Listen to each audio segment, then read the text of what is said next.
Real romantic love story. दिल छू लेने वाली शॉर्ट रोमांटिक लव स्टोरी।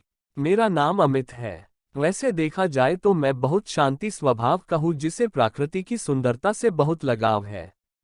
मेरे घर से थोड़ी ही दूर एक पार्क है जहाँ शाम के वक्त काफी भीड़ रहती है। एक दिन मैं भी शाम के वक्त टहलते हुए उस पार्क में चला गया। थोड़ी देर पार्क में टहलने दौरान मेरी नज़र एक लड़की पे पड़ी। देखने से तो वो लड़की काफी परेशान लग रही थी। मैंने सोचा शायद उसकी कोई प्रॉब्लम होगी और फिर मैं पार्क टहलने लगा। थोड़ी देर बाद वह लड़की वहां से चली गई, लेकिन जहां वह बैठी थी वहां पे एक छोटा सा हैंड पर्स था। मैं वहां पे गया और उस पर्स को देखा तो उसमें कुछ पैसे और कुछ डॉक्यूमेंट्स थे। मैं उस पर्स को लेकर पार्क में उस लड़की को ढूंढने लगा, लेकिन मुझे वह नहीं मिली। फिर मैं उस पर्स को लेकर अपने घर आ गया। घर आकर मैं उसके पास से उसका आइडेंटिटी कार्ड निकाला। ये आईडी कार्ड उसके ऑफिस का था जिसमें स्नेहा नाम लिखा था। मैं अगली सुबह उसके ऑफिस गया और उसके बारे में एक वर्कर से पूछा तो उसने बताया कि स्नेह तो पिछले एक सप्ताह से ऑफिस नहीं आ रही है। मैंने उस वर्कर से स्नेहा के घर का एड्रेस पूछा तो उसने बताया कि यहाँ से 5 किलोमीटर की दूरी पे गुरुकुल कॉलोनी है, वहीं पे वह रहती है। फिर मैं ऑफिस से सीधा उस गुरुकुल कॉलोनी में चला गया। वहां जाने के बाद मैंने एक गार्ड से स्नेहा के बारे में पूछा तो उसने बताया कि स्नेहा मैम पिछली वाली अपार्टमेंट में फ्लैट नंबर 16 में रहती है।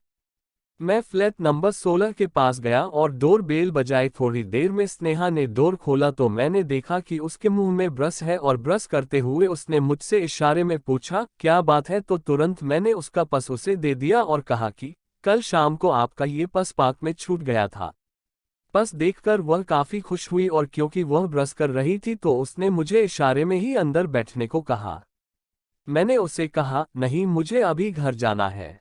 उसने मुझे इशारे में सिर्फ 2 मिनट बैठने को कहा तो मैं अंदर जाकर बैठ गया। वह तुरंत ब्रश करके आई और मुझसे पूछा कि आप चाय लेंगे या कॉफी। मैंने कहा नहीं, मैं कुछ नहीं लूंगा, मुझे सिर्फ आपके पास लौटने थे, वो मैंने लौटा दिया, अब मैं जा रहा हूँ। इतना कहकर मैं वहां से चला गया। अगले दिन जब मैं शाम को फिर से उसी पार्क में गया तो मैंने स्नेहा को एक छोटी बच्ची के साथ खेलते हुए देखा। स्नेहा उस बच्ची के साथ बहुत खुश नजर आ रही थी। मैं भी स्नेहा की नजरों से थोड़ी दूर जाकर बैठ गया और उसे देखने लगा। थोड़ी देर बाद स्नेहा की नज़र मुझे पे पड़ी और उसने मुझे पहचान लिया। वह तुरंत मेरे पास आई और मुझसे कहा आप वही हो न जो कल मेरा पर्स मुझे लौटने आए थे।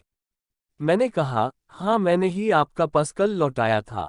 स्नेहा कल आप इतनी जल्दी में थे कि मैं आपका नाम भी नहीं पूछ पाए। अमित नहीं, कोई बात नहीं, वैसे मेरा नाम अमित है। स्नेहा मेरा नाम स्नेहा, अगर आज आप जल्दी में न हो तो पार्क के बाहर कॉफी पीने चले। पार्क के बाहर एक कॉफी शॉप में हम दोनों ने कॉफी पी। कॉफी के पैसे मैं देने जा रहा था लेकिन स्नेहा ने मुझे मना कर दिया। जाते वक्त स्नेह ने मुझे कल डिनर के लिए अपने फ्लैट पे आने के लिए कहा। मैंने स्नेहा को कहा ठीक है, मुझे टाइम मिलेगा तो मैं आऊंगा, और इतना कहकर फिर मैं अपने घर चला आया। रात को सोते वक्त मुझे स्नेहा की याद आने लगी, पता नहीं उसके बारे में सोचने लगा। मैं तो सिर्फ उससे 2 बार ही मिला था और न जाने मुझे अब क्या होने लगा। उसका चेहरा मुझे मेरी आंखों के सामने दिखाई देने लगा और कल की डिनर के बारे में सोचते हुए फिर मैं सो गया। रात को स्नेहा के फ्लैट जाने से पहले मैंने तैयार होकर आईने के सामने खुद को लगभग 10 से 15 मिनट तक देखा। मैंने अपनी बाइक निकली और सीधा स्नेहा के फ्लैट में गया। स्नेहा ने बहुत प्यार से मुझे अंदर बुलाया। फिर हम दोनों ने डिनर किया और मैंने स्नेहा से पूछा आप अपना ऑफिस क्यों नहीं जा रहे हो। स्नेहा नहीं, मैं ऑफिस जाऊंगी लेकिन अभी कोई प्रॉब्लम है। अमित और वो प्रॉब्लम क्या है जिसे आप हमें नहीं बताना चाहते। स्नेहा सच कहूं तो मुझे स्टीमर की प्रॉब्लम है और डॉक्टर ने ऑपरेशन करने को कहा, लेकिन ऑपरेशन के लिए मेरे पास उतने पैसे नहीं है। अमित मैं आपकी कुछ मदद कर सकता हूँ। स्नेहा अरे नहीं, आपको तकलीफ उठाने की कोई जरूरत नहीं है। डिनर खत्म करने के बाद मैं घर चला आया, लेकिन रात को मुझे नींद नहीं आ रही थी। मैं सिर्फ स्नेहा के बारे में सोचता रहा। बहुत सोचने के बाद फिर मैंने तय किया मैं स्नेहा की मदद जरूर करूंगा। अगले दिन मैं स्नेहा के फ्लैट में गया और उसे अपने साथ लेकर जाने को, लेकिन वो मना करने लगी। मैं नहीं अपने जिद पे गया। मैंने स्नेहा को कहा, मैं तुम्हें ऐसे तकलीफ में नहीं देख सकता, तुम्हें ऐसे देखता हूं तो मुझे तकलीफ होती है, सच कहूं तो मुझे तुमसे प्यार हो गया है। ये बात सुनकर स्नेहा रोने लगी और उसने मुझे कहा, अमन तुम मुझे पहले दिन से ही अच्छे लगने लगे, तुम्हारी ईमानदारी और मासूमियत मेरे दिल को छू गई। इन 3 मुलाकात में हम दोनों को एक दूसरे से प्यार हो गया। मैंने स्नेहा के ऑपरेशन कराने का सारा जिम्मा लिया और उसको एक अच्छे अस्पताल ले गया। वहां पे स्नेहा का ऑपरेशन सफलतापूर्वक हो गया। अब हम दोनों ने साथ रहने का फैसला कर लिया।